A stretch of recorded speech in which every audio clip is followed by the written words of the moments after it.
The meeting of the Standing Committee on Public Safety and Security. We are welcoming Minister Goodale and his officials here to talk about C-71, which is the commencement of our study on C-71. I was going to award Minister Goodale frequent flyer points before the committee, but it appears that I am now prematurely awarding those points because the House has just adopted Wednesday schedule for Thursday. Therefore, our meeting on Thursday between 11 and 1 is cancelled, and we will have to have some discussion as to how to replace that meeting. But we'll do that at the end of this meeting. So, Minister Goodale, welcome again, and we look forward to your remarks and questions, and I'm assuming you'll introduce your officials. Yes, I will, Mr. Chairman. Thank you very much. And once again, good morning to the committee. Glad to be here. As you begin your discussion with respect to Bill C-71, that is legislation that upholds our government's commitment to help protect Canadian communities from gun violence while ensuring fair and reasonable treatment for firearms owners and businesses. And I'm happy to be joined today by Randall Copes, who is Director General of Policing Policy at the Department of Public Safety, to my right. And to my far left is Superintendent Paul Brown, who is the Acting Director General of the Canadian Firearms Program within the RCMP. And to my immediate left is Paula Clark from the Department of Justice. We have no greater responsibility than the protection of Canadian communities. And all of the elements of this bill are directly related to public safety. They will better protect Canadians from gun violence while treating firearms owners fairly and reasonably.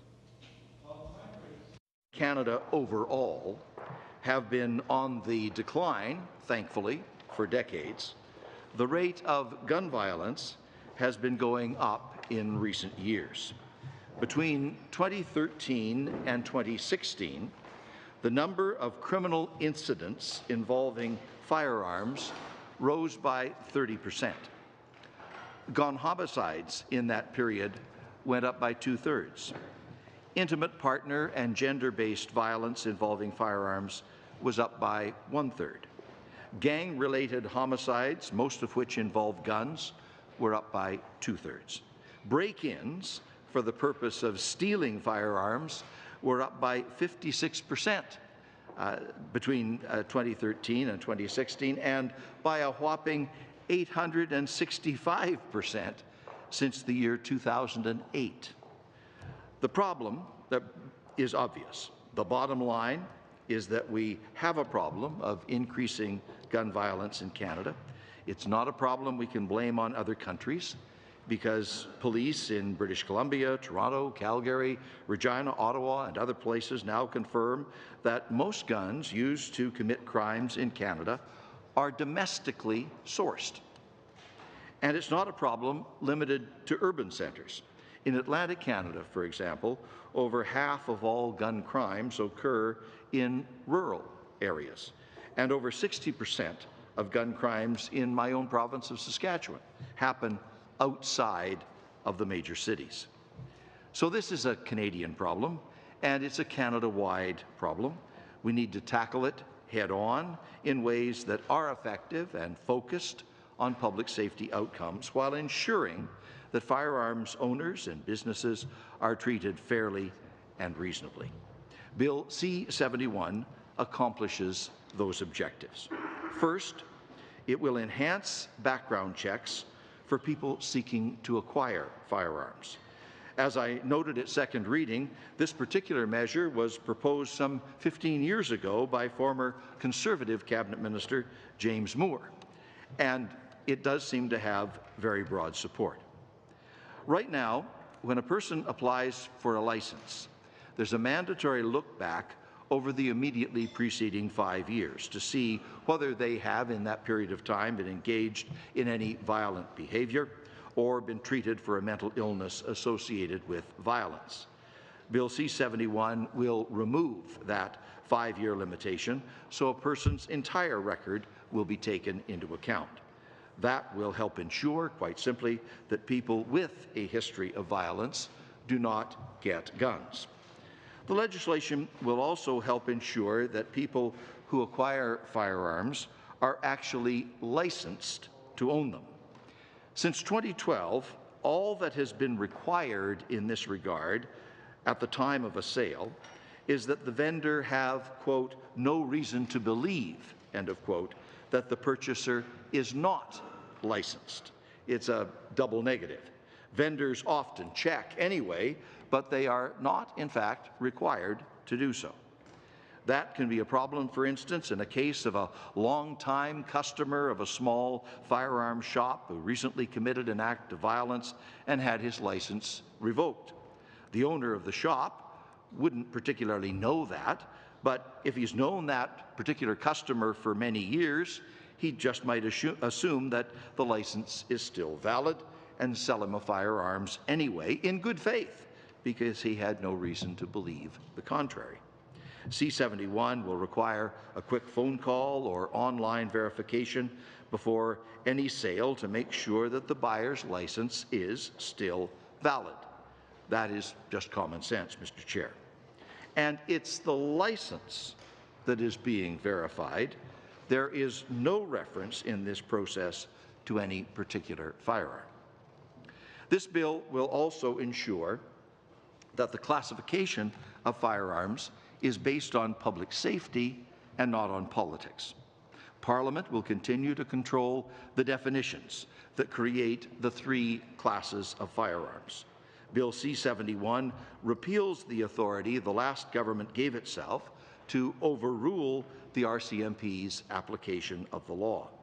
As with many other laws and regulatory frameworks, the rules will be established by elected officials, and then they will be applied by law enforcement. As part of this change, the 2 instances where the previous government overruled police experts will be reversed. But we will allow people who have acquired these 2 types of firearms to be grandfathered in the interests of fairness because they acted in good faith at the time. C-71 will also reinstate the requirement to get authorization before transporting restricted and prohibited firearms, with 2 key exceptions: taking a firearm home after you buy it and taking it back and forth between your residence and a shooting range. This will help police who encounter someone transporting a prohibited or restricted firearm. It will help the police determine whether it's being transported for a legitimate purpose. Getting authorization is again a matter of a simple phone call or logging into an online portal, and it should not be an onerous burden. Finally, Mr. Chair, this bill will reinstate the rule that was in place from 1979 to 1995, requiring firearms businesses to keep track of their sales. This is something that has been compulsory in the United States since 1968, and most Canadian vendors do it today, even though they don't have to. Standardizing this good business practice will help police trace guns used in crimes, detect straw purchasing schemes, and identify trafficking networks. Critically, the records will be privately owned by the retailer. They will not be accessible to government, but police will be able to gain access for the purposes of a criminal investigation on reasonable grounds and with judicial authorization as appropriate.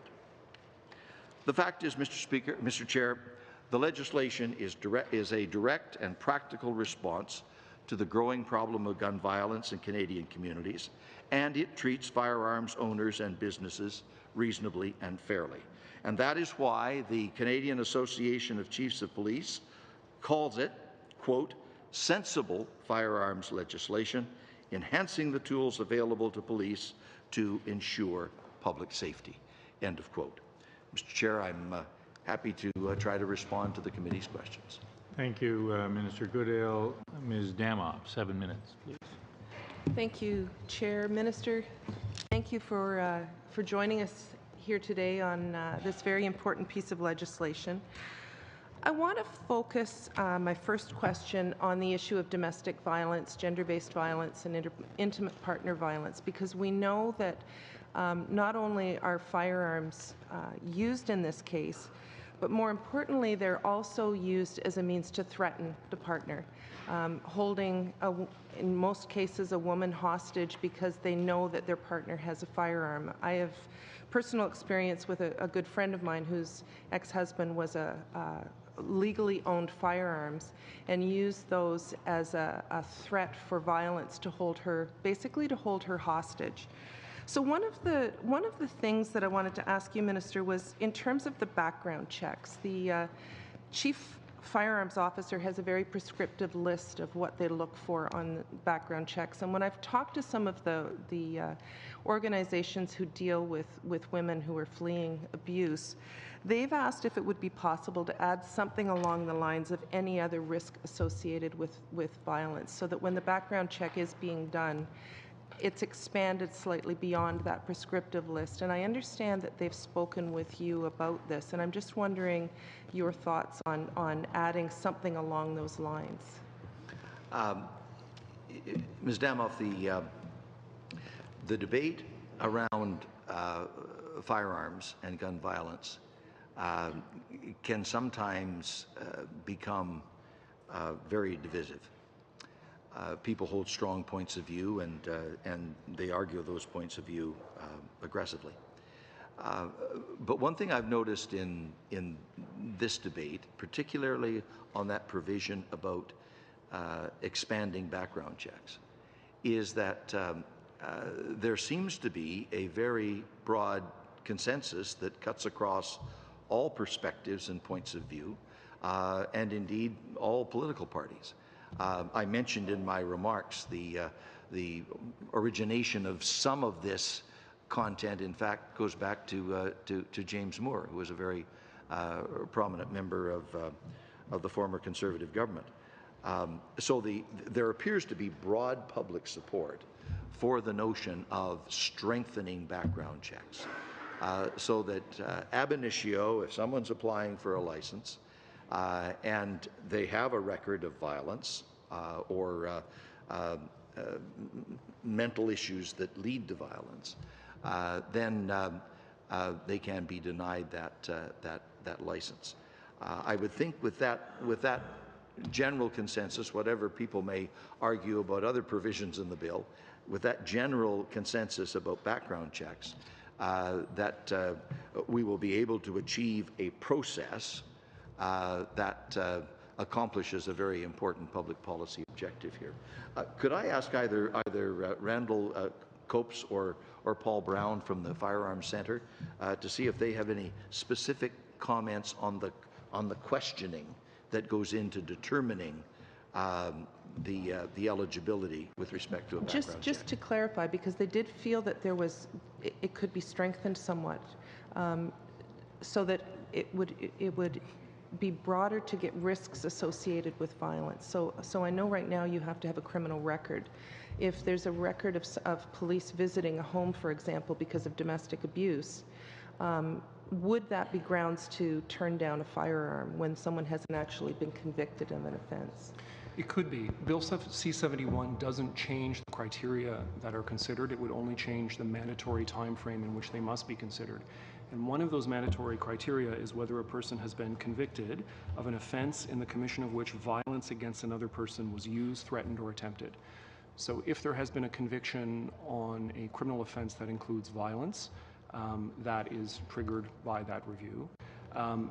Regarding the question about visiting by the police, when police visit a home and there is a question of threatened violence with a firearm, and they provide to the Chief Firearms Officer of the province what's called a Firearms Interest Police report, that is brought to the attention of the Chief Firearms Officer of the province so that they can review, in fact, whether this person is still eligible to hold a firearms license.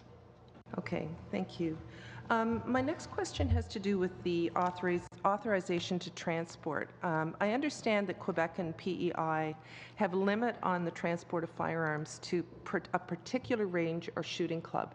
And I also understand that the legislation back in the 70s also included that provision. So if you owned a firearm, you could take it from your home to the shooting club that you belong to. The way this legislation is worded, it would allow you to take the firearm to anywhere within the province where you reside. So if I lived in Oakville, Ontario, and I was on the road to Ottawa, it could be someone who owned the firearm could say to the police, well, I was going to a gun range in Ottawa, or a shooting club in Ottawa. So I'm just wondering if there would be any openness on the part of a government to include an amendment that would bring the rules around these authorizations to transport more in line with Quebec and PEI, where you need to be a member of the gun range or shooting club in order to transport the weapon there. Ms. Demoff, you're into an area where provincial and federal jurisdiction here intersect. The provinces, as I understand it, have the authority to approve or not ranges. And some provinces take a bit of a different approach than others. Could I ask Randall just to explain the jurisdictional issue here? It's certainly an issue that we would be prepared to discuss with the provinces, but there may be a question of whether or not we actually have the complete authority. I only have 30 seconds left, and I understand it used to be in the federal legislation back in the 70s, and then it was changed. I'm not sure of that right now. We can check that for you and come back in the second hour. Thank you. On that question at some other point. Mr. Palouse. Merci, Monsieur le Président. Thank you, Chair. First, I'd like to give you notice of a motion. I would like to ask Ms. Greta Bassmeyer to come to the committee, and I will move the motion on Thursday. Table it, rather. So, hello, ladies and gentlemen. Minister, in your opening remarks, when you tabled the bill, well, today you talked a lot about violence and statistics and gangs and all types of violence. And you used 2013 as a year of reference, but we know that this year, over the past 50 years, was particularly exceptional for crime in Canada. And you used 2013 figures to show there was an increase in crime. But on average, with the exception of that year, there wasn't a significant increase. And when I do my calculations, I use what the Mount Fraser University has shown. And you used this year, the statistics from that year, to motivate this legislation. But I'd like to understand, how will C-71 fix the major problem in Canada, which is crimes committed by street gangs? In Regina, they said that it is their #1 problem. And people there don't buy firearms legally. Gangs don't there. So how do you think C-71 will fix this? Or are we going to do it with your bill? Glad to have your question. With respect to the statistics, the numbers are really quite startling. As you look at the trend of almost all types of crime over the long term, the numbers have been steadily improving for Canada. The rates of crime generally have been going down.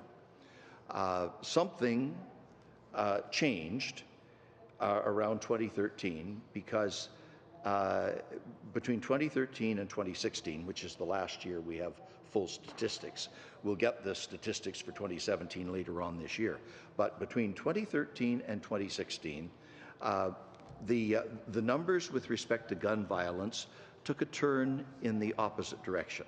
They began to increase, contrary to the general trend for most other types of offenses, which have continued to go down. But overall, The incidence of gun violence went up by about 30% between 2013 and 2016, and I mentioned specific offences in my remarks that show that trend upward. I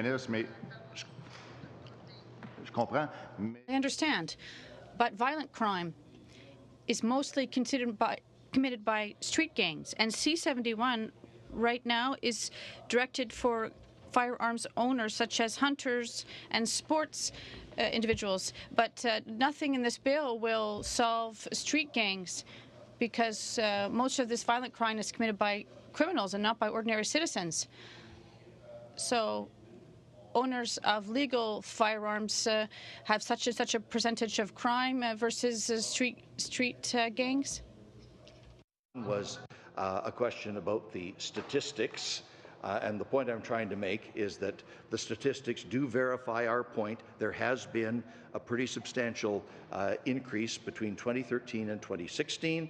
We hope to, by this legislation and other means, help to turn that trend line downward again. With respect to gangs, I think it needs to be acknowledged that this legislation is in the context of a larger public safety package, which includes an investment by the Government of Canada of some $370 million over the next 5 years, and then $100 million a year, where we will be partnering with provinces, law enforcement agencies, and municipalities on a broad range of initiatives to tackle the issue of violence caused by gangs, including most particularly guns and gangs. Mais vous êtes d'accord avec moi que You can agree with me that C-71 doesn't mention gangs, and even the word gangs doesn't even appear in the bill. So right now, C-71 will not solve the problem of illegal arms. Indicated by the Canadian Association of Chiefs of Police, will assist the police in investigating guns used in crime and crime that uses guns. The Police Chiefs Associations. vous savez comme moi que les armes utilisées par You know very well, like I do, that guns that gangs use come from the black market. So it's not legal arms sellers in Canada that sell arms to criminals. This is a different issue. Originate, perhaps from the theft from gun shops and from pawn shops. And I can think of a couple of instances in the last year in my own province of Saskatchewan where legal guns, restricted weapons, were in one instance a pawn shop, in another instance in a very reputable gun shop, and they were robbed by a break-in. And these legal weapons became illegal weapons in the black market because of that. Some of the tools that we're providing in Bill C-71 will assist the police in tracking that evidence, to finding out where there are black market operations, and to interdict those guns. En finissant, il me reste 30 secondes. I have 30 seconds left. Just want to wrap it up. You talked about arms sellers that are legal, that they could perhaps where guns end up in the black market. But can you tell us today where they come from? Such arms? Do they come over the U.S. border? Do they come from elsewhere? Because it's illegal arms that are the problem. The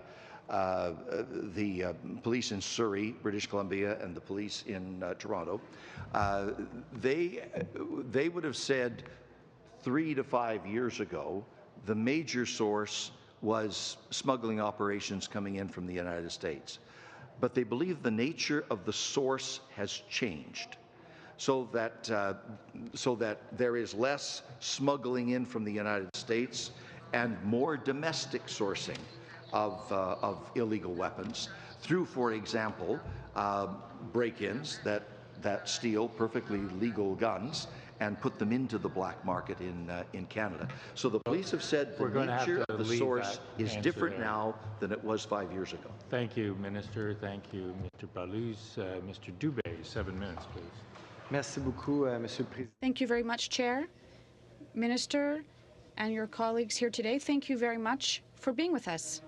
You mentioned in your opening remarks that the definitions are related to the classification of arms, and this is something that's not dealt with in C-71. And you know very well that you and the Prime Minister were asked by several groups, including directors of public health in Quebec, after the attack in the mosque in Quebec, about assault weapons. And the next question that is asked, and I'm going to ask it, are you open, either with C-71 or in the future, giving your comments about, well, can we add definitions or can we revise them? We need clarity that would benefit gun owners and also those people who want to ensure public safety. Mr. Dubé, thank you for the question. We have put into Bill C-71 a very important change in process by ensuring that the decision with respect to the technical categorization of firearms is in the hands of the professional unit within the RCMP and is not subject to a political second guess. The principle here is the one that you mentioned, that Parliament should define the categories, and then the experts within the RCMP will make the technical judgment as to which firearm falls into which category. If Parliament comes forward with a proposal, certainly, like my attitude toward any legislation before a standing committee is if Parliament wishes to make a proposal to amend that legislation, I will give it fair consideration. I'm open to all constructive suggestions and ideas. En tant que ministre, avez l'appétit soit de proposer législation. Is there appetite to propose legislation in cooperation with all parties on both sides of the debate? I maintain my position on all amendments, that if there is a constructive proposal, and one indeed, if you are able to achieve a degree of consensus across party lines, that is something that we could look at. Obviously, I would need to see the exact proposal, but I don't reject any proposition out of hand coming from a parliamentarian. Minister, I want to ask you about Section 3(1), which amends Section 12 of the Act, 12(9), the grandfathered individuals regulations. I'm just wondering, in paragraph C, we talk about class that beginning on the day that is prescribed or that is determined under the regulations. Now, there's two specific types of firearms that are mentioned as being grandfathered, or not two specific, two brands rather, that are mentioned in the bill. But I'm just wondering, does that mean that there'd be collaboration with the RCMP if the RCMP changes the classification for grandfathering on a case-by-case basis through regulation? Again, the definition of the class is up to Parliament. That's a legislative prerogative. The RCMP makes the technical determination as to what firearm falls within each class according to the definition of Parliament. Once that happens, if the RCMP makes that assessment, is this allowing you through regulation to grandfather a firearm if the RCMP deems it part of either restricted or prohibited?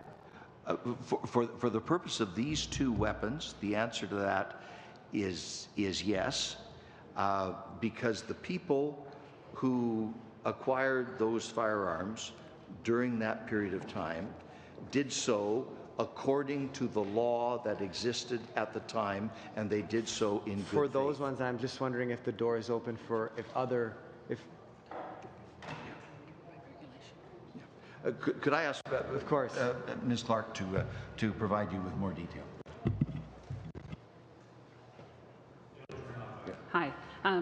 name is Paula Clark. I'm counsel at the Department of Justice, and the Act is proposing to create an authority for the Governor and Council in the future to be able to prescribe by regulation or to grandfather by regulation any firearm which is later redetermined to be prohibited.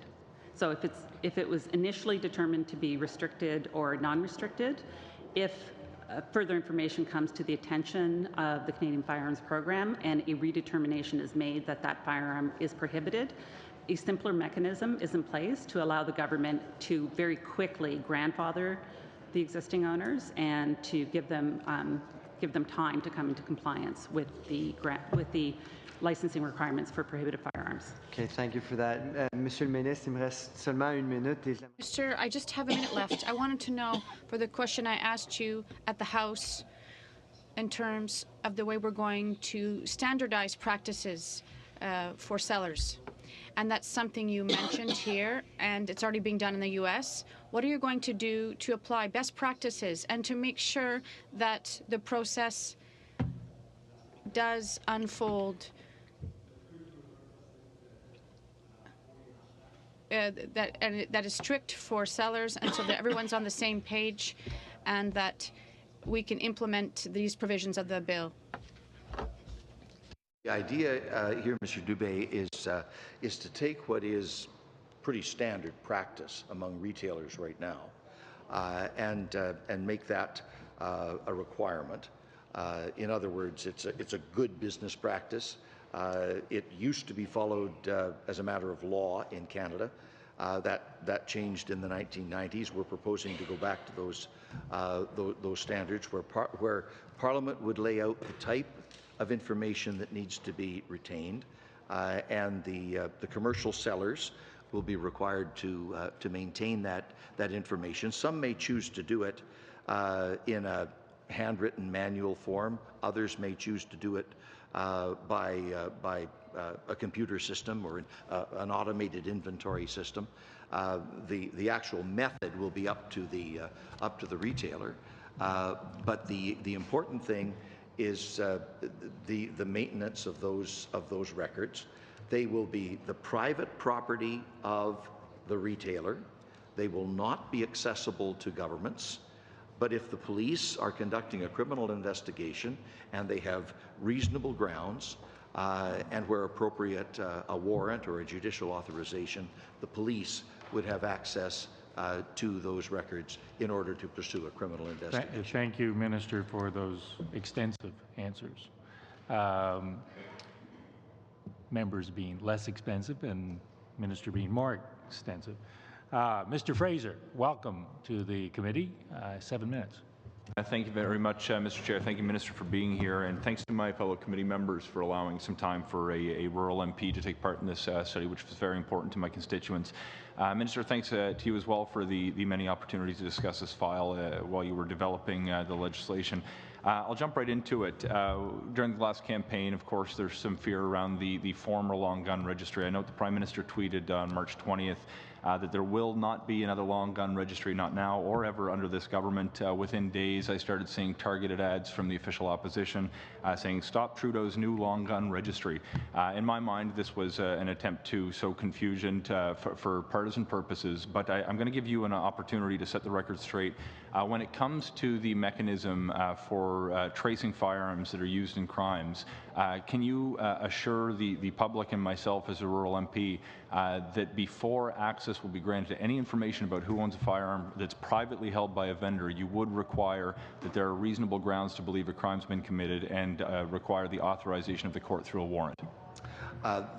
Those are the normal procedures, Mr. Fraser, that the police apply whenever they are investigating in a way that involves private property. They need to have reasonable grounds, and if the owner of that property is unwilling to allow access to that property, then the police would have to obtain the appropriate warrant from a court.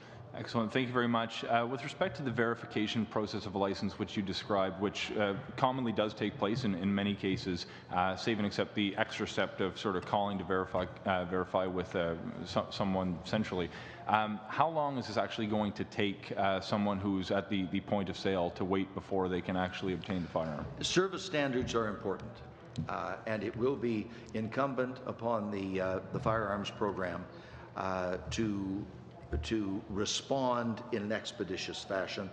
This is a process that should only take a matter of minutes to satisfy over the telephone, and if it's online, it should be almost instantaneous.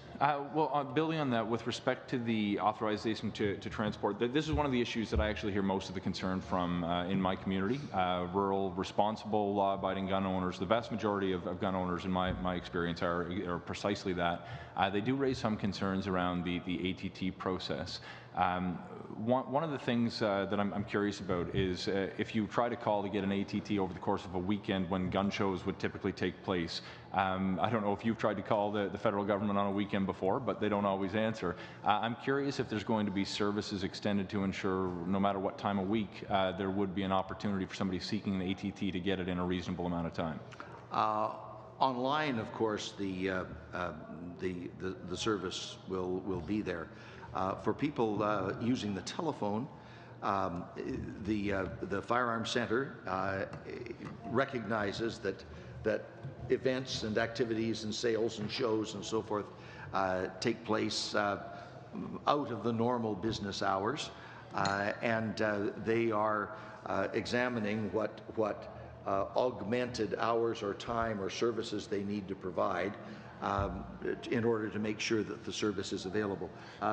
Mr. Brown, do you have something you could add on that in terms of convenience for the public? Yes, thank you very much for your question.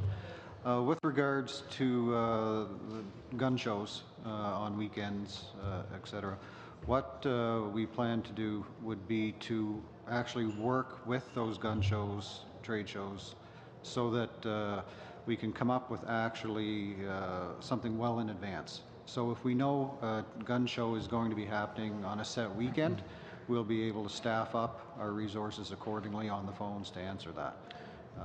Other mechanisms will be, of course, if we don't know in advance, it makes it very difficult to plan for that. Certainly, and I do think this is an important one, recognizing that many of the rural residents that I represent may not even have connectivity to take advantage of the internet signal, so I do appreciate where you're coming from. The other, in addition to gun shows, the one other example of a destination that a gun owner may wish to transport their restricted firearm to is to a gunsmith. I'm curious if there is a problematic outcome from a safety perspective that would prevent the extension of an ATT, sort of automatic exemption to the gunsmith, as in addition to a particular range. Mr. Fraser, the legislation proposes to reinstate the requirement for authorizations to travel, but there are two types of travel that tend to be the most predominant, and if I could describe it this way, the most normal or usual. And that would be from the point of purchase to the owner's home, or from the home to a shooting range, an approved shooting range. Do you have an understanding of what percentage, for example, of the travel with a restricted firearm that would represent? If you would add those two things together, it would probably be well over 90%. Okay, I may get into this a little more with the second panel, but in the interest of making use of my time, I'll shift to the last topic that I wanted to address. Could I just underline one point? Certainly. When we're talking about the approvals to transport or authorizations to transport, this relates exclusively to prohibited and restricted weapons. Yes. It does not apply at all to hunting firearms and unrestricted weapons. Thank you, and I appreciate that point. A little less than a minute. Okay, thank you very much. Finally, with respect to classification, I do know that sometimes parliamentarians are inclined towards knee-jerk reactions, in fact, and sometimes are rewarded for it, whether it's responding to an incident in another part of the world or potentially responding to the needs of a lobby organization. But I'm curious, if the RCMP is going to be in charge of the classification decisions, is there anything preventing them from releasing reasons in the interest of transparency as to why a particular firearm is classified a particular way?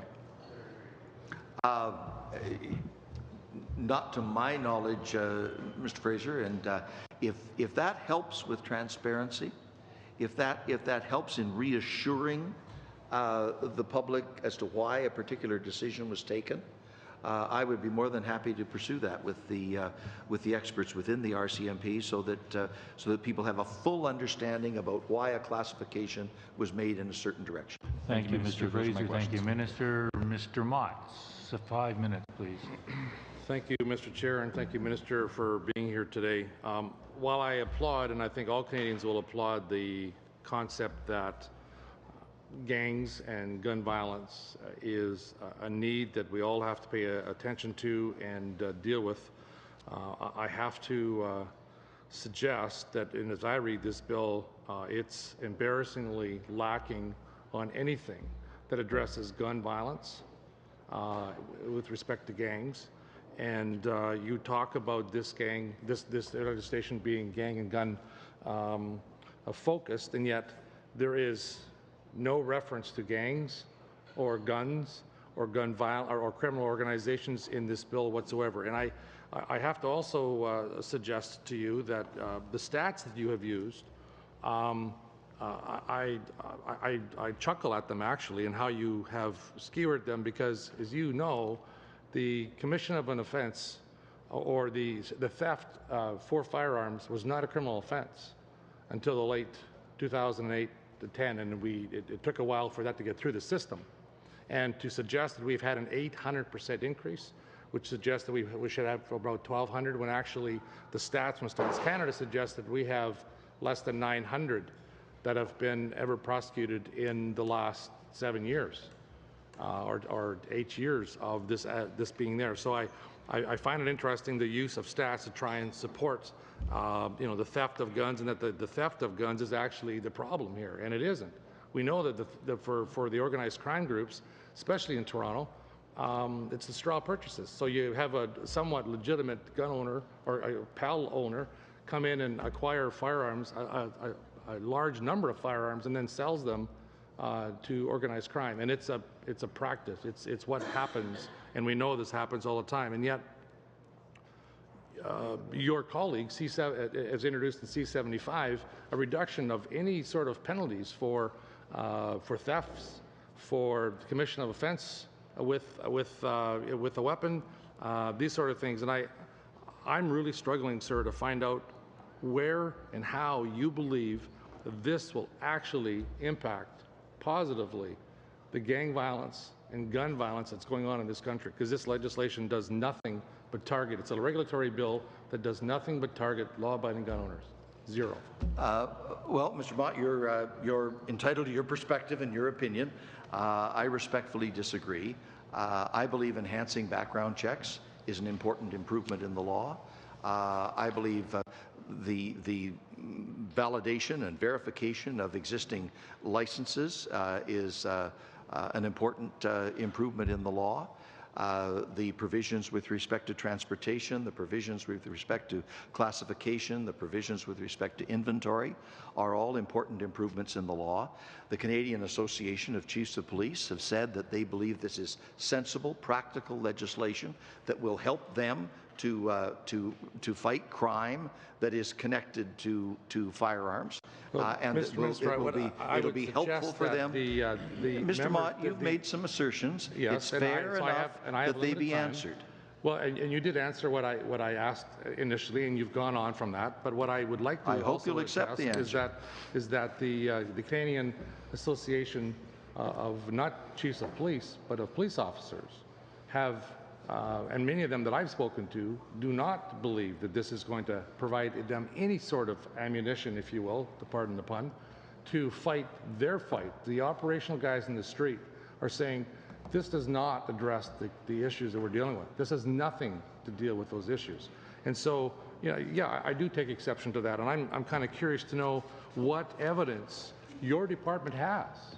What studies have you done for them or for you to suggest that this will actually have a positive impact on gun violence and on gang violence? Like, what studies have you done? Let me cite your own colleague, James Moore, who is a distinguished member of the Conservative caucus, a distinguished member of the cabinet of Stephen Harper, who made a very eloquent argument in favor of the improvement in background checks. That wasn't a question.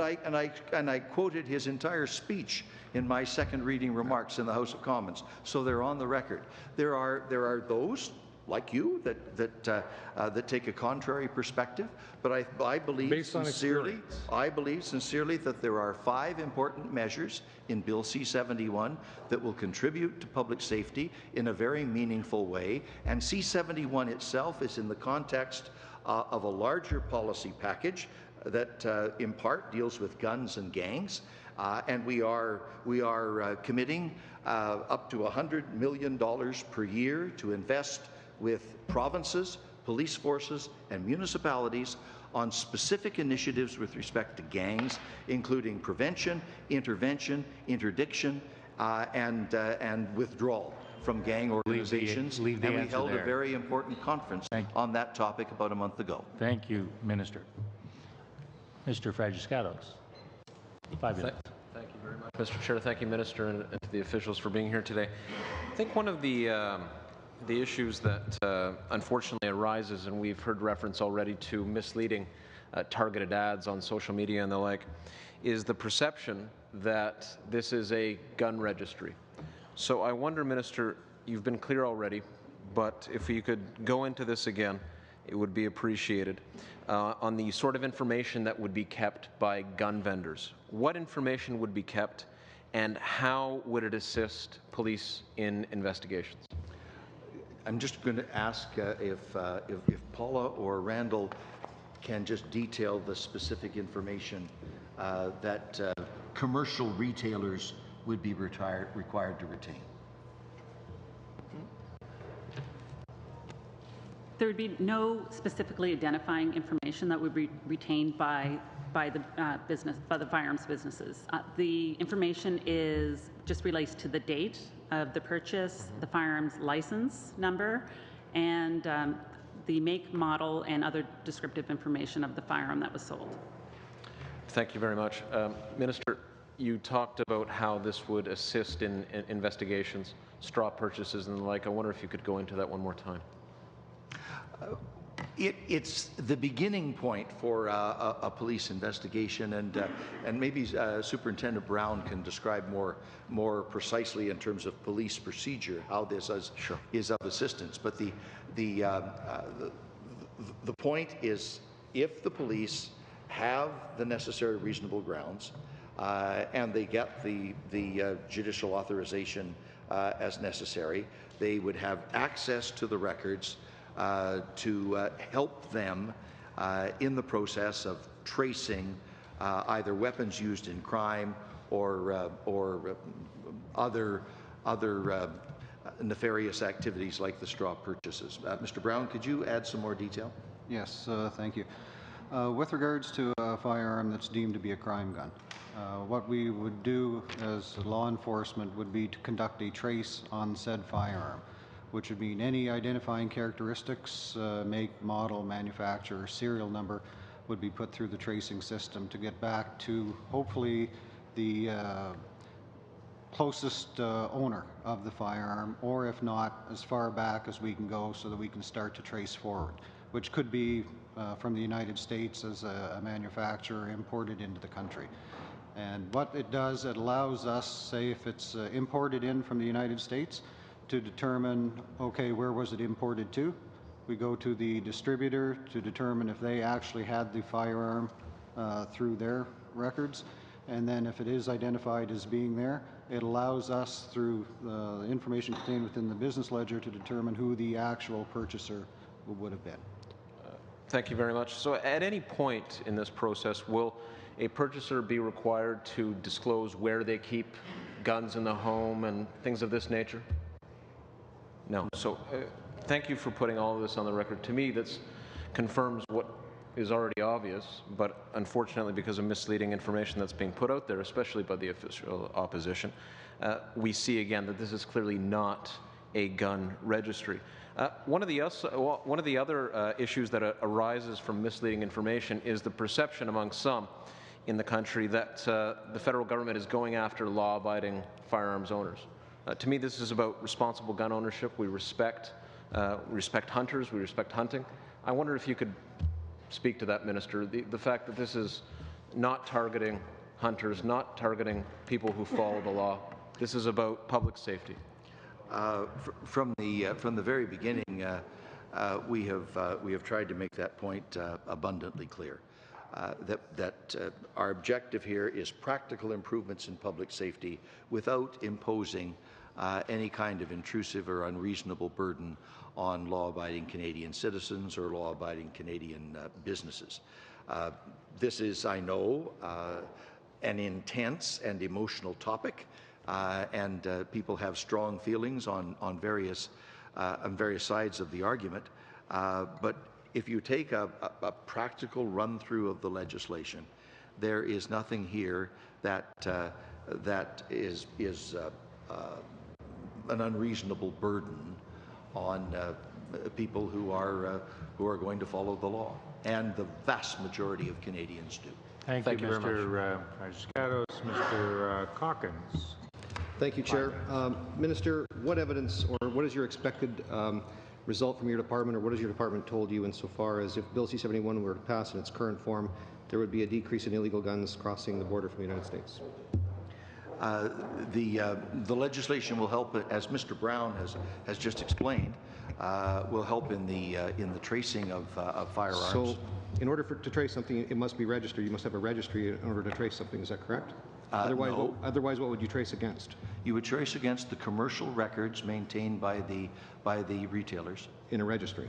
No. Yeah, it's a transaction registry or not, it's a registry. Inventory, which is not maintained by government. It is maintained. They are their own private property owners. Would you agree that you can't trace against records if the records don't exist?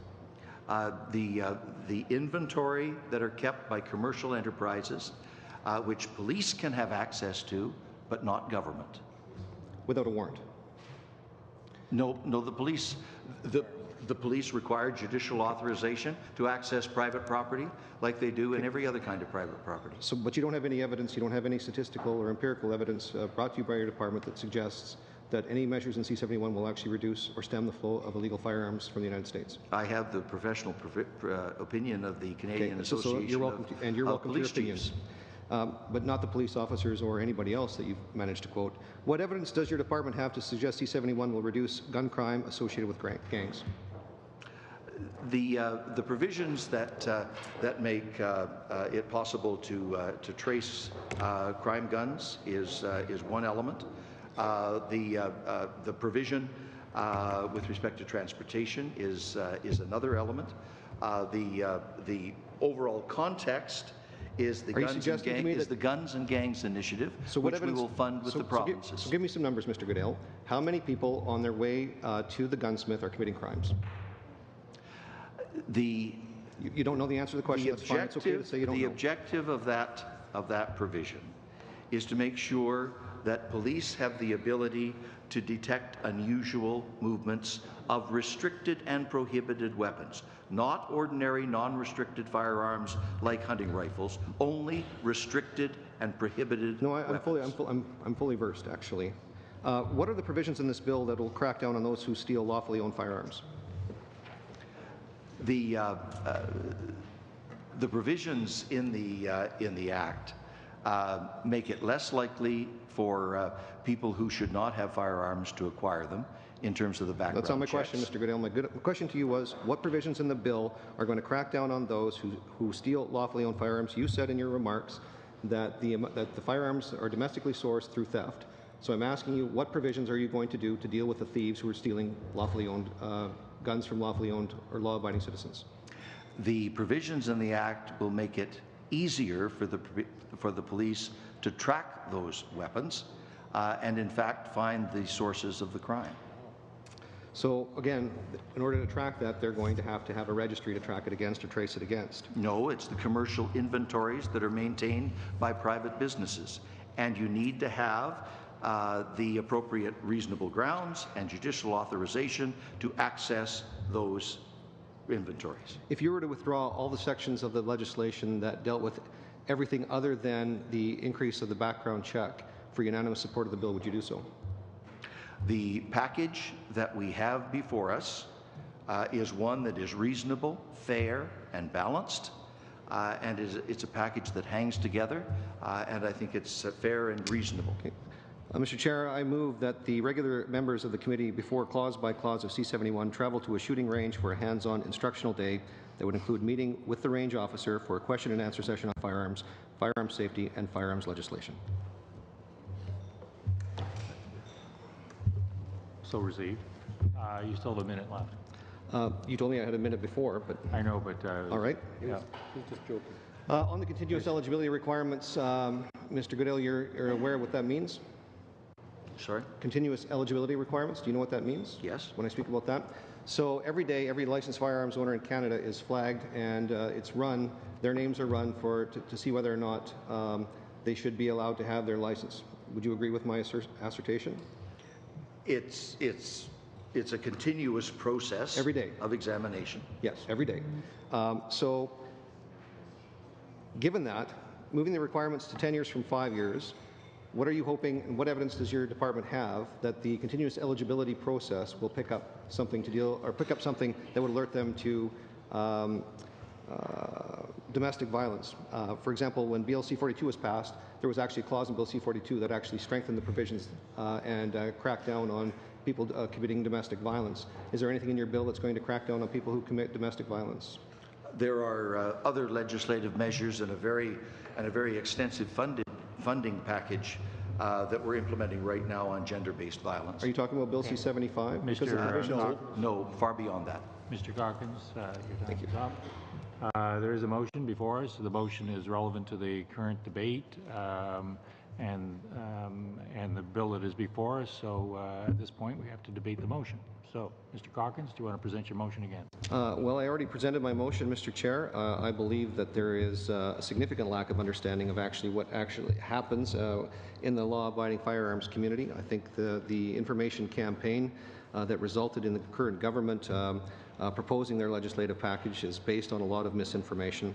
And I think one of the best ways that we can do that is for folks in this committee, all of the regular members of this committee, to actually spend a little bit of time down at a range. I think it would do us all a little bit of good. I think it would be a good time, it would be a fun time, and an informative time for the members of the committee. If we're going to pass legislation, or pretend to know what we're talking about, I think it behooves the committee members, Mr. Chair, to visit a range. It's not going to be that, just do something locally. It doesn't have to take a lot of time, and outside the normal hours of this committee. I don't think it's an onerous requirement at all. Mr. Spengeman? Mr. Chair, thank you very much. While I'm very interested in the motion and interested in visiting a range at this point, I'm more interested in hearing Minister Goodale, so I move to adjourn debate. Thank you. On bill. Okay.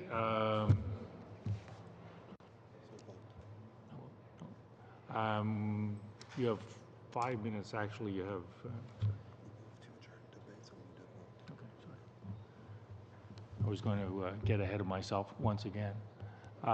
Those in favor of the motion? Those opposed? Motion adjourned. Okay. Debate's adjourned. In the most reasonable manner. Yes. Mr. Spengeman, you have the last few moments. Mr. Chair, thank you very much, Minister Goodale. Thank you for being here with your team. This legislation can be looked at through a number of lenses, and my colleague, Ms. Demoff, explored with you the gender lens. I would like to take the remaining time to ask you about 2 additional lenses, one of them being young people, particularly young people at risk. And I'd invite you to elaborate a bit more about the wider circle and the initiatives you've already mentioned with respect to gangs and violence, and also potentially the Canada Centre on Community Engagement and Prevention of Violence, and how at-risk youth intersect with this legislation.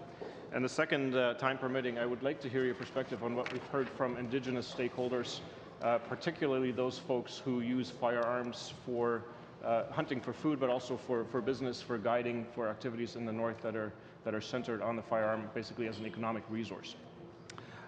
Thank you, Mr. Spingaman, and you've touched on important dimensions here. I believe our provisions with respect to background checks will be helpful in relation to the issues that you have raised. The Canada Centre for Community Engagement is not directly related to this initiative, but it runs on a parallel track, trying to ensure that people who are vulnerable or at risk of going down a wrong path in life can have that identified at an early stage, and an intervention can be prepared that will assist them. When we held the Guns and Gangs Summit here in Ottawa a couple of months ago, a very well-attended summit, something in the order of 200 people were there, representing all perspectives, from those who you would say were on the pro-firearm side and those who were on the anti-firearm side, and many people in the middle between those 2 points of view. Law enforcement was very much present, but also groups and organizations representing young people. Wanting to ensure that their communities were safe. And they made many suggestions for how to prevent engagement with gangs, how to intervene with gang organizations to help young people escape that negative lifestyle, how police can organize themselves and interrelate to one another in integrated units so that they can be more effective in combating gang activity. In order to support all of those very worthwhile ideas, we've made a commitment to invest up to $100 million a year, working with the provinces, with municipalities like major city governments like Toronto, for example, and others across the country, working with law enforcement agencies, working with non-governmental community organizations to develop the intervention plans that will be most effective in the local communities in stopping at least substantially reducing the negative, dangerous behavior that's involved with guns, especially involved with gangs, especially when they also have guns. Thank you. Minister, very briefly, time permitting, on the Indigenous component, what have Indigenous stakeholders told us about the legislation? The support is good. They want to ensure that some of their cultural practices are in fact recognized and accommodated with respect to firearms, and we've had conversations with the AFN, for example, the Assembly of First Nations, as to how we might see that accommodation accomplished while still maintaining the public safety purposes, but doing so in a manner that is culturally respectful. Another initiative that we need to complete is the inclusion of Indigenous people on the Canadian Firearms Advisory Committee. An Indigenous person was originally included in the membership of that committee, but they were unable to continue. They had to withdraw, and we're now actively seeking a replacement for that person to complete the complement on the CFAC. Thank you very much. Thank you. Thank you, Mr. Spingaman, and thank you, Minister, for starting us off in the study of C-71. We'll give the Minister a few minutes to leave and reconvene with the officials. So 2 or 3 minute suspension.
We have one new addition, Renee Gobel, welcome. And Mr. O'Reilly, welcome as well.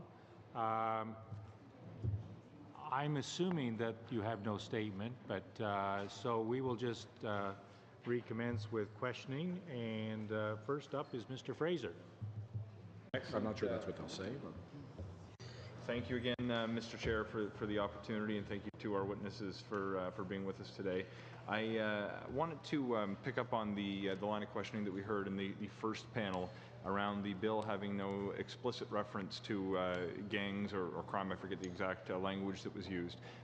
In my experience, there's plenty of examples of legislation that has an impact that outcomes certain people or certain things without using that exact term in the phrase. So I just wanted to go over a couple of examples. When it comes to the ability to trace firearms, in your opinion, is this going to actually help investigate crimes that are committed by criminals and gangs? Certainly. Mr. Coops, go ahead. Well, the bill proposes that police would be provided with an additional tool in their toolkit to undertake the forensic tracing of firearms, specifically knowing at the point of sale who the purchaser of the firearm was. And with respect to background checks, with the expanded ability to consider an individual's criminal history, presumably if that individual had committed crimes or been part of criminal organizations, that would prevent them from acquiring a firearm. Is that accurate? Or acquiring a license to own a firearm. Is that accurate? That's right. Bill C-71 doesn't change those criteria, but the criteria that are there that would be related to gang activity or could be related to gang activity would include the commission of offense involving violence, the commission of trafficking offenses under either the Controlled Drugs and Substances Act, so that is illegal drugs, or trafficking in firearms, which are activities that gangs are often involved in. And when it came to the process of verification, the minister mentioned in his opening remarks the example of a person who's a longstanding customer of a particular gun shop who may have had their license suspended or revoked due to criminal behavior or potentially participation in a criminal gang. Presumably, that would be flagged upon an attempt to verify at the point of sale and prevent that member of a criminal organization from acquiring a firearm in that instance. Is that fair as well? That's correct. So, as an overarching theme, despite the fact that the exact word gang or criminal may not be there, the investigation powers and the ability to prevent someone from acquiring a license or a firearm would indeed prevent a member of a criminal organization or someone who's committed crimes from committing gun violence, in your opinion? From obtaining a firearms license, yes. Okay, thank you very much.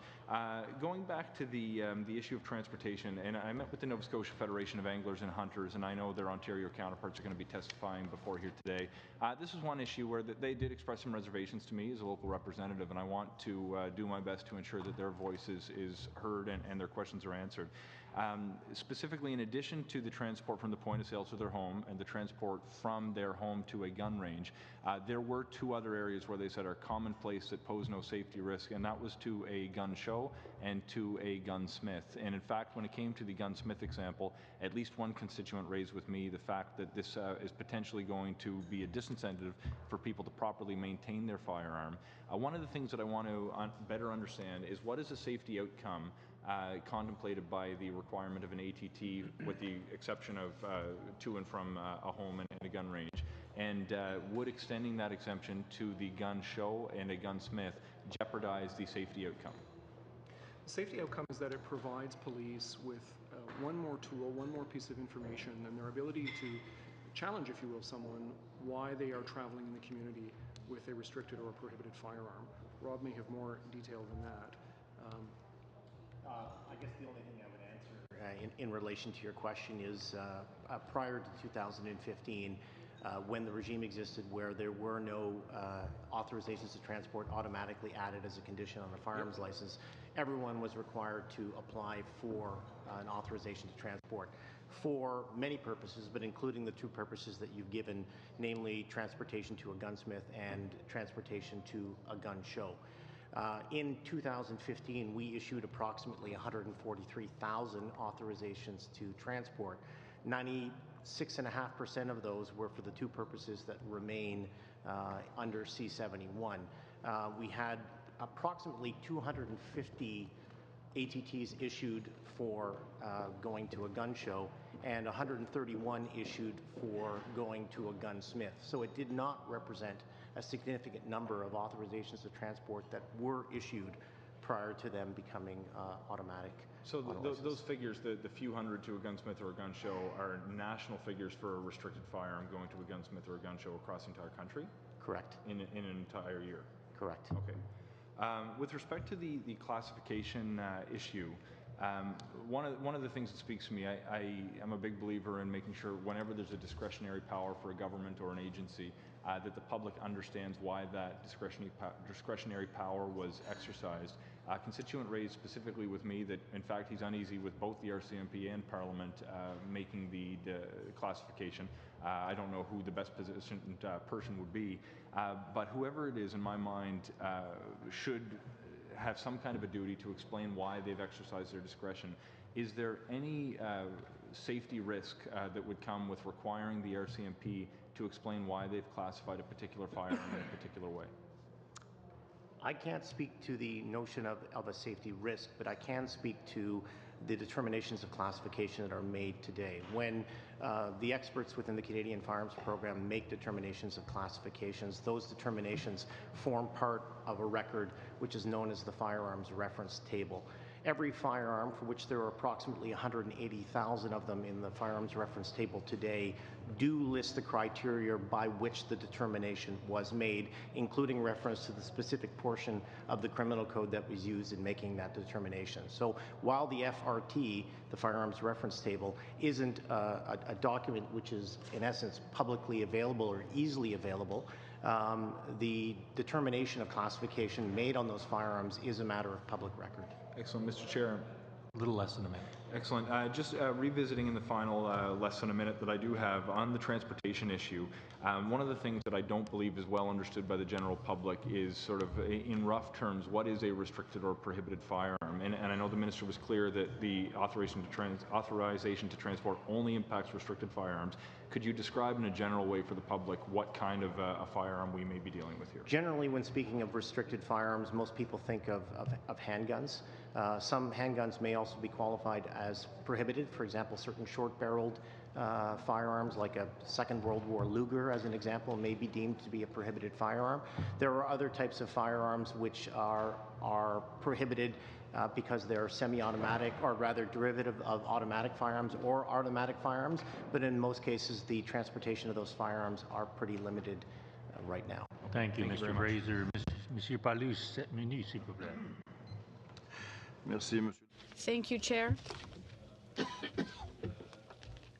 Ladies and gentlemen, I have a couple questions. First, in terms of the background check. Right now, with C-71, we'll have background checks that will go back to someone's entire life. But this will be for new gun requesters, someone who will be seeking to obtain a gun for the first time.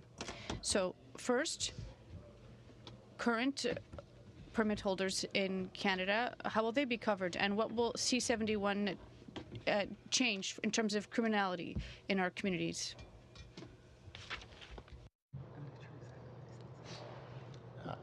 I'm sorry, sir. I don't know if we clearly understood what was the question.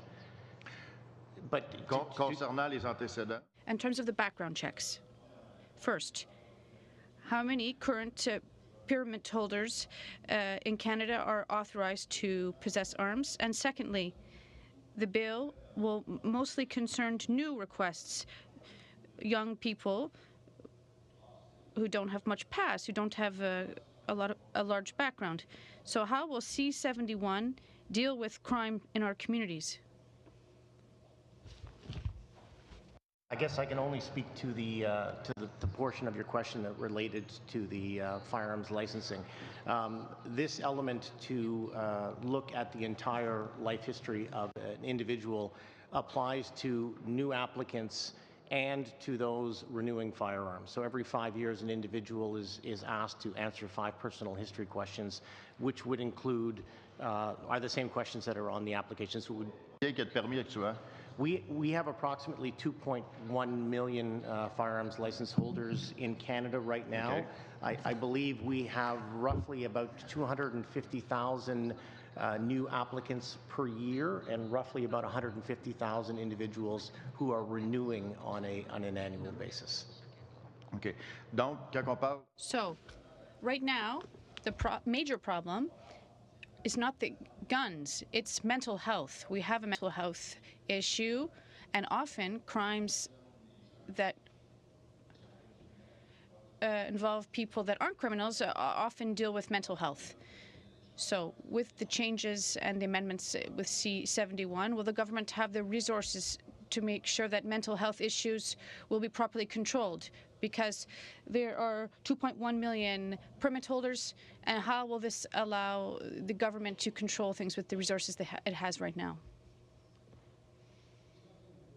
Changes the criteria that already exist in the Firearms Act in Section 5 about the overriding public interest purpose of who is eligible to be licensed, and in Section 5.2 about what is being considered. The only change is that it is from a mandatory 5-year consideration to a lifetime consideration. Donc ça touche pas les critères incluant la criminalité et la santé mentale. Doesn't affect the criteria for mental health or criminality. Do you think it's logical to look at the entire person's entire background? But when you're 17, it's one thing, but if you're in your 40s, this is something else. So how can you look at someone's mental health over 40 years? Do you think this is logical? Does it go a bit too far? There's someone who is 12 years old who might have done something wrong when they were young, and they might have had health issues, mental health issues, and then they're now 40 years old, and well, they're going to be penalized for something they did when they were 12. Right now, the criteria is very specific. It's not just someone who's had mental health issues. It's specific. Mental institute, psychiatric clinic, or otherwise that was associated with violence or threatened or attempted violence on the part of that person. OK. Puis, au niveau des... So in terms of the police personnel and military, did you evaluate the impact of this legislation for them? I know that there are mental health issues and PTSD for military personnel and police. So when you apply this law, will we be letting a lot of these people go? Have you thought of this? Specifically say a single instance of mental health or mental illness, do not say that a specific instance would not permit someone ever to own a firearm. It's simply one of the things that has to be considered in the context of whether they are eligible. As for serving members of the Canadian Forces or police officers, they are not covered by the legislation because it governs the civilian use of firearms. A little under 2 minutes. OK. Si on parle un peu des... Let's talk a bit now about retailers. First, well, for hunters, farmers who are law-abiding, and they feel involved because often they say that these people are criminals. But they're just law-abiding citizens. They use firearms properly. But people who sell arms, they're saying that there's already measures in place to control the sale of their arms. What would make you think that the new provisions in this legislation will change things? For the average owner of a non-restricted firearm, very little changes. The bill does not reestablish a registry. It does not change anything about there being no requirement for an authorization to transport for a non-restricted firearm, and no change to what persons can own as a non-restricted firearm. So for the average person using firearms in pursuit of hunting and the like, the bill does not change anything in relation to their legal use of firearms. OK. Half a minute. OK. Juste actuellement... Right now, you know that in Quebec has its own law, and they had a registry that was created in January. And the problem for Quebec, I think, is the sale of arms between owners in Ontario and other provinces and owners in Quebec. They have to record the firearm. So will this reform... Well, everyone says it's not a registry, but at a certain point, the information will have to be recorded for the seller, and it'll be in a database somewhere. So does Canada need C71 to have an efficient registry? Quebec, does Quebec need it? Circle back in on that question, and again, officials are always leery about expressing their opinions. Now, Mr. Dubé, 7 minutes, but before I ask Mr. Dubé, I'm going to restrict the last 5 minutes to committee business. So if everybody could stay around and we can pursue the report of the subcommittee. So, Mr. Dubé, 7 minutes. Merci, Monsieur le Président. Thank you, Chair. I only have some of the numbers from Ontario about fake or compromised possession and acquisition licenses, and I'm just wondering if this at all contributes to the obtention of firearms or ammunition by gangs and other criminal elements, to your knowledge. I'm not aware. Do you have anything on this? Okay, and so is this the kind of situation that can be addressed through the mandatory verification when there's secondhand transactions involving firearms, as the bill stipulates? C71 would impose on the vendor the obligation to check that a license remains valid. There is also remains in the Firearms Act the offense of acquiring a firearm without the proper valid license to do so. And C71 doesn't touch that. Okay, is there going to be a system in place there'll obviously be an additional it'll be an additional sort of burden on I don't particularly care for this term, but the bureaucracy, for lack of a better one, just as folks go for those verifications, what's being put in place to sort of streamline that, to make it as easy as possible for anyone who's doing a verification?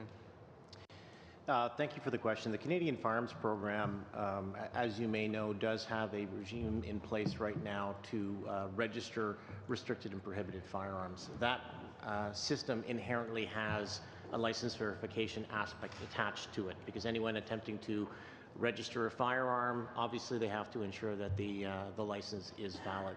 So the program does have the mechanism in place already to perform this function. Currently, although it is not mandatory under the law, we do license verification now. Any individual wishing to sell a firearm, or a business, and there are many businesses that as a matter of practice have instituted a certain form of mandatory license verification.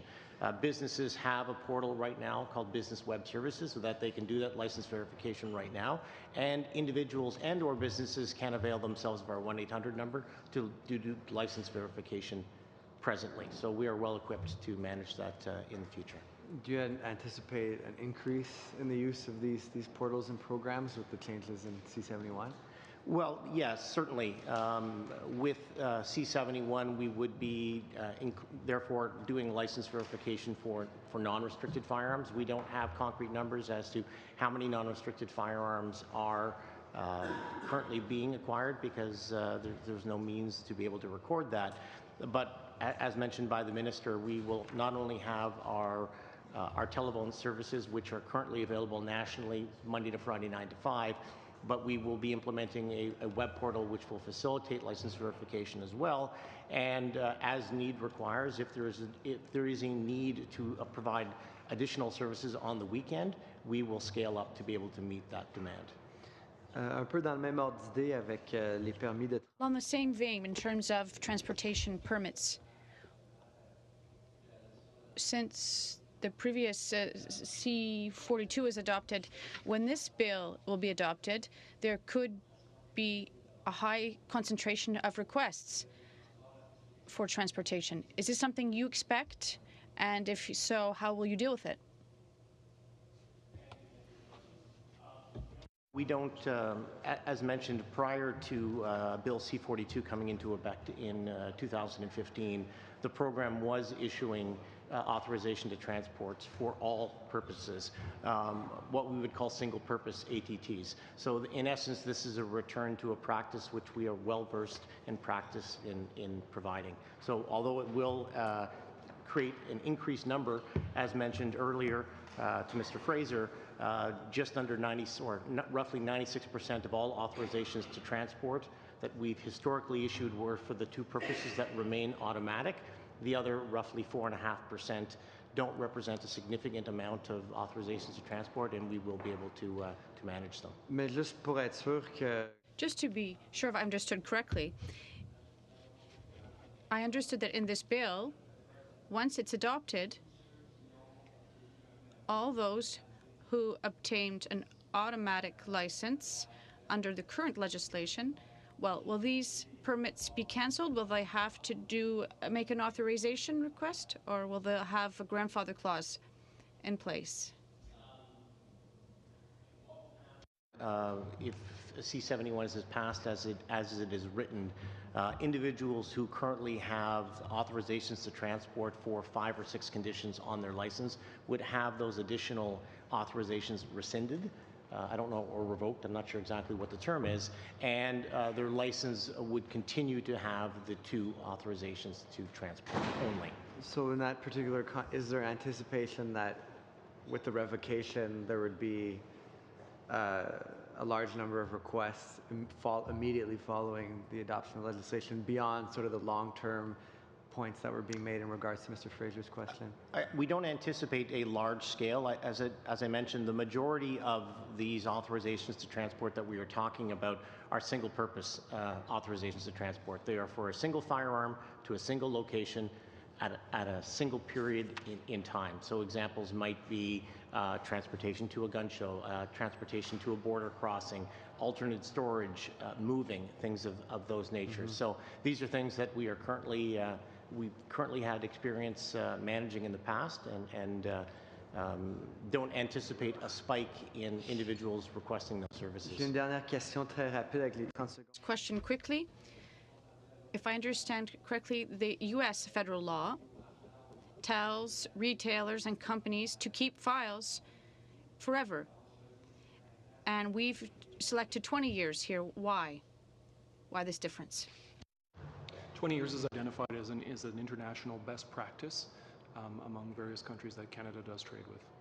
Thank you. Yes. Thank you, Mr. Dubé. Ms. DeBruzen, 7 minutes, please. Thank you. I'm actually going to shift gears to some different sections we haven't been really looking at today, but I was curious to begin with about the sections of C-71 that concern the grandfathering of the CZ rifle and Swiss Arms. And the reason why I raise it is that when I looked at it, there was a date for the grandfathering of June 30th, 2018. I was wondering if you could comment on why that date, and if it being a future date, was chosen for the grandfathering. June 30th was chosen to provide a certain period of notice to owners and vendors of these firearms before the legal status of them would change. It provides time for people who may own the firearm to decide whether they wish to remain an owner of the firearm, whether they wish to comply with the requirements that will be in place to become a grandfathered owner. It also allows for vendors and importers to make their plans about what they may wish to do with inventories or imports of an item that is about to become a prohibited firearm. Part of the reason I'm asking is because I'm wondering if you have any information as to how that impacts the market for these firearms in that interim period, whether it even potentially makes them more desirable during that interim period for people who, if they were going to purchase one, there is a future date to purchase it. Is there any type of impact like that by having a future date set as opposed to the date on which the legislation is tabled? I think in general it makes them less desirable from the perspective of one has significantly reduced opportunities to sell the firearm because one can only sell it to another grandfathered owner. So the firearms are less attractive from that perspective in the sense of their market value. All right. The second question that I had was actually about the authorizations to transport, and this is in 4.3. I've been flipping back and forth in the statute here. The reason I was looking at it was because it refers to handguns that are grandfathered specifically. under 12.6.1. And I was wondering why there was a specific addition made in respect of those types of handguns for the automatic authorization to transport. I'm sorry, when I'm looking at it, yeah, it's 4.3 of C71. The 12.6 handguns are a group of firearms for which there is a class of grandfathered owners. Yeah. They are permitted with the appropriate authorization to transport to take those firearms to the range for the purpose of target shooting.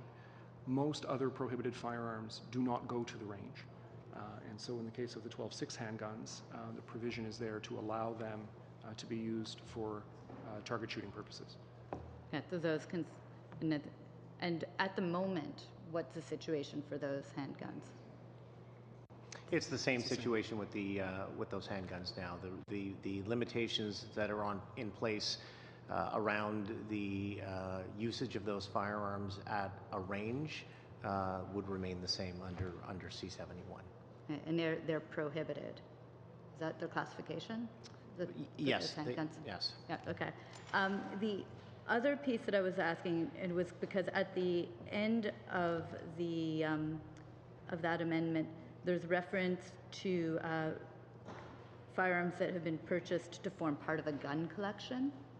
And I was just wondering if gun collection is a defined term. I couldn't find it in the Firearms Act, but I'm not yet a full expert on the Firearms Act as a whole. Is that a defined term? Well, I can explain the differences. Right now, under the current system, an individual, when they are looking to acquire a firearm after they have acquired a firearms license, have to confirm the purpose for which they wish to acquire a handgun, as an example. And the two principal purposes that an individual would acquire a handgun would be target shooting or as part of a collection. If they confirm their purpose as a target shooter, then they would be given the authorization to transport to take that firearm to and from a shooting range.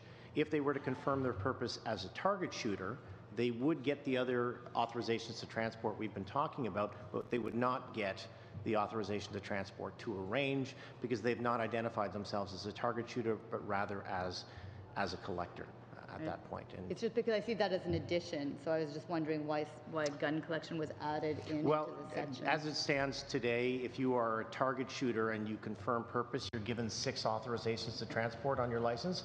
If you are a collector, you're only given 5. You're not given that additional one to transport to a range. Thanks, Ms. Clark.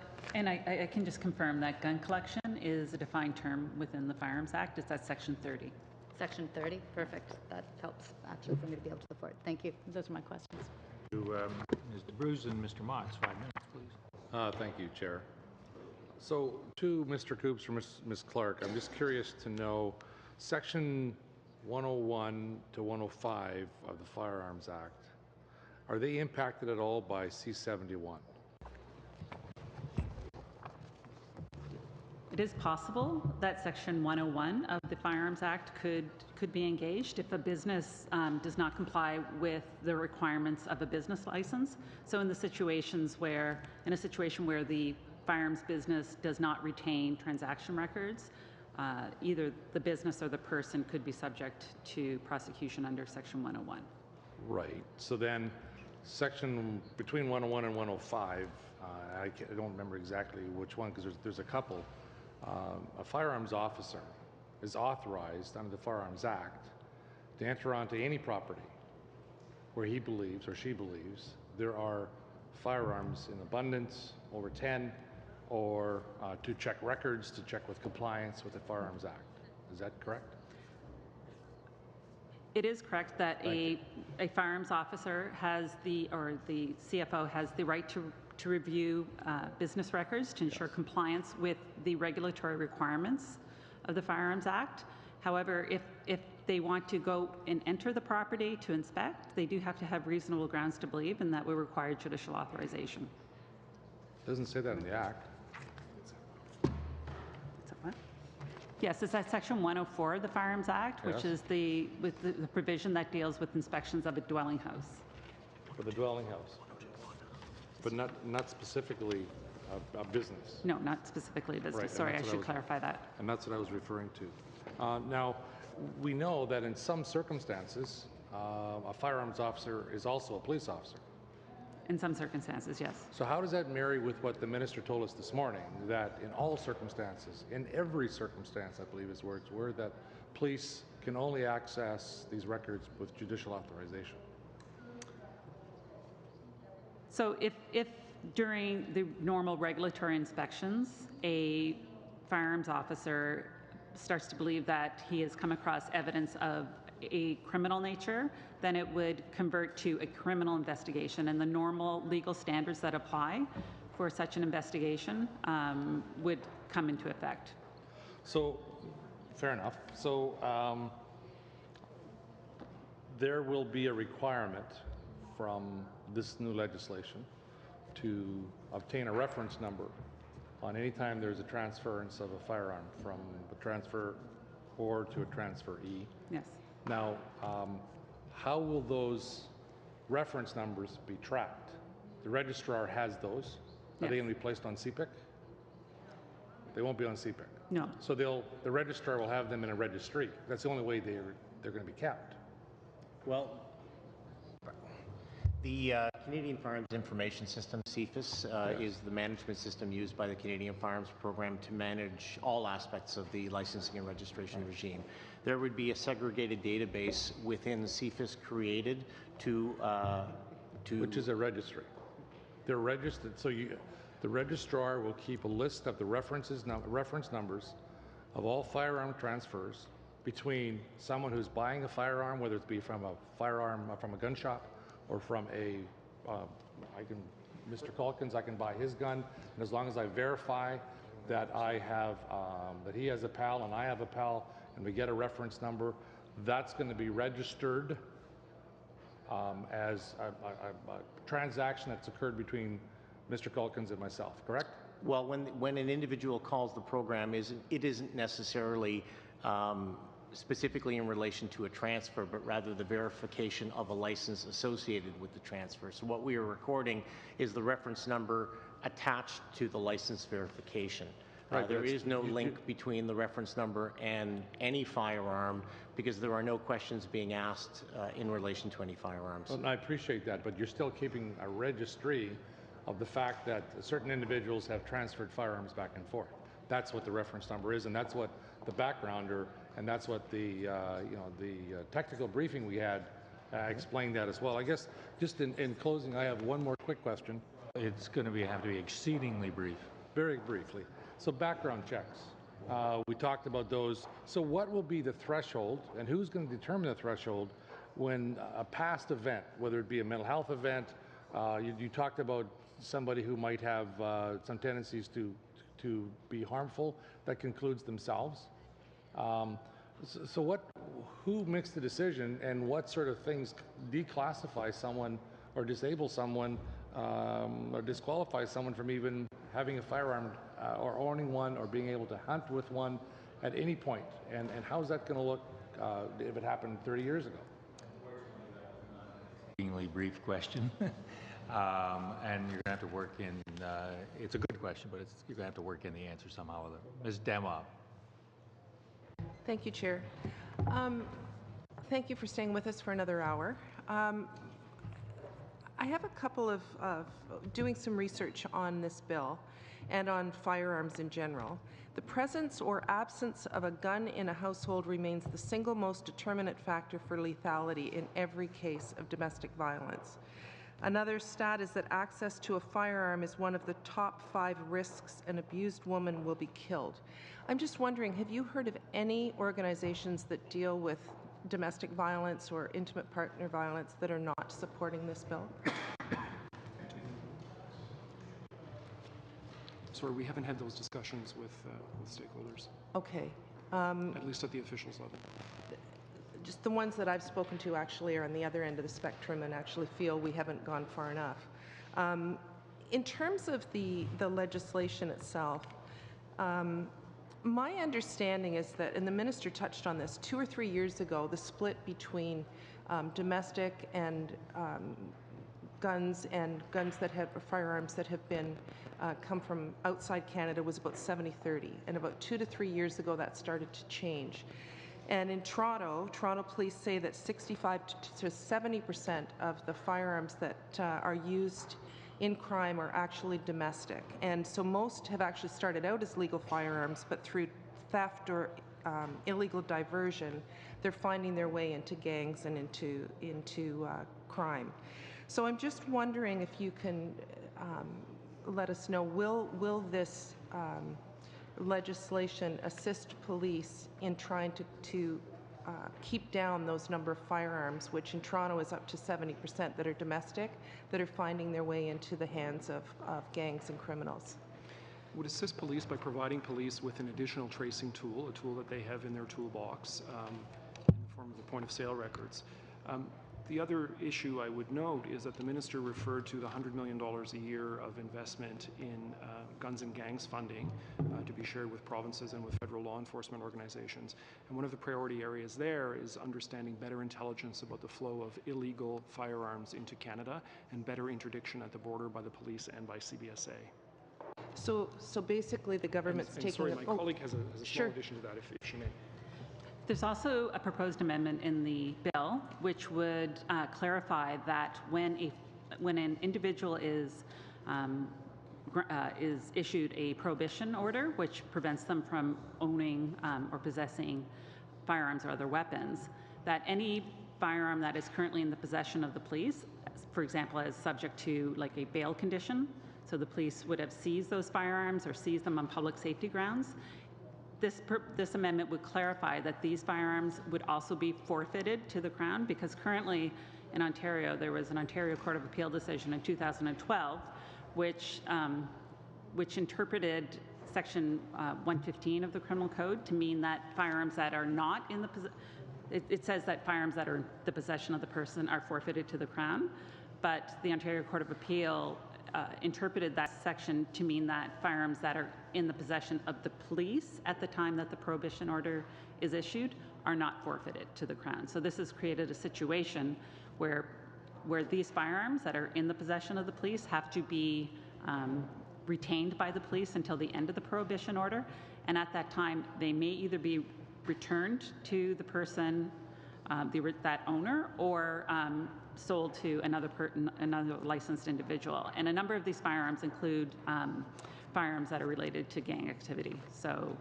I've had anecdotal conversations with prosecutors who were very frustrated that these firearms would in fact be returned, put back into circulation. So instead of it being retained by the Crown, they're actually getting back into circulation to gangs and to criminals? Is that what you're saying? No, I'm not saying that. I'm saying that they could be transferred to a licensed individual, but it's not. They can't be forfeited anymore. And so normally in the course of forfeiture, they are. But just to destroyed. clarify, though, when you say they could be transferred to a licensed individual, that could be a family member, right? That could be a family member. So and I'll go back to the case I was mentioning earlier, when you're dealing with domestic abuse, if the person who is the abuser has firearms and they're confiscated, they actually could go to that person's brother. They could. If they're licensed. But they would still be prohibited from owning or possessing that firearm. And if they breach that, they would be subject to a criminal penalty. But that doesn't help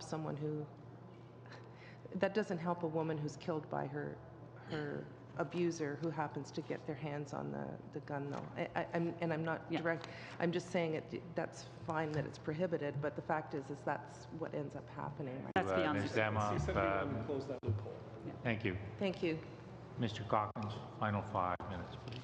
Chair, I want to thank the officials for being here. They've been here for the whole time. The minister has now left.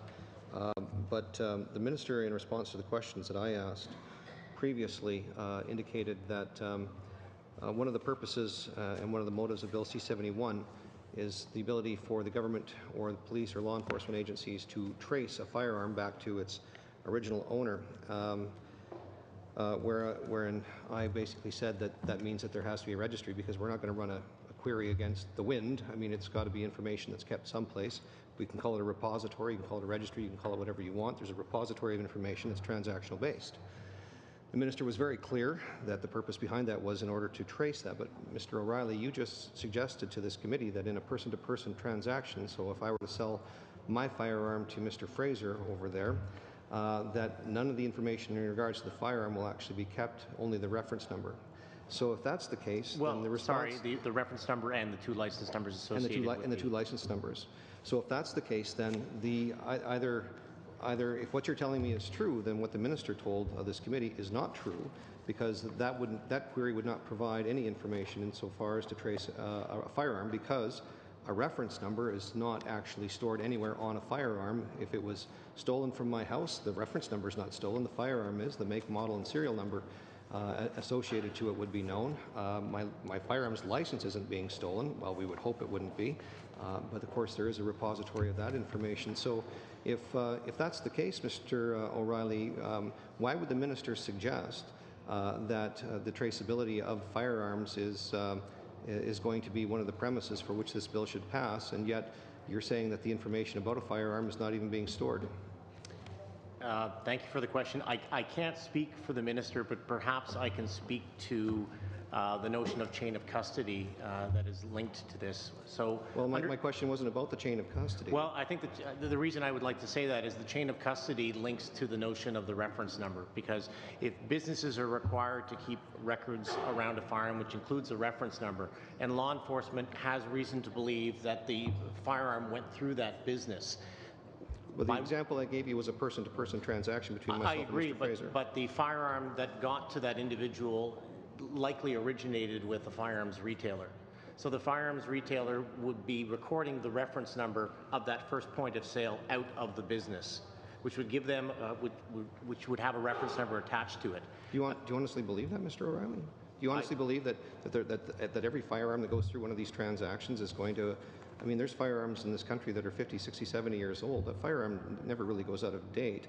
We don't even know how many of the original firearms were actually put in the failed long gun registry going back a long time.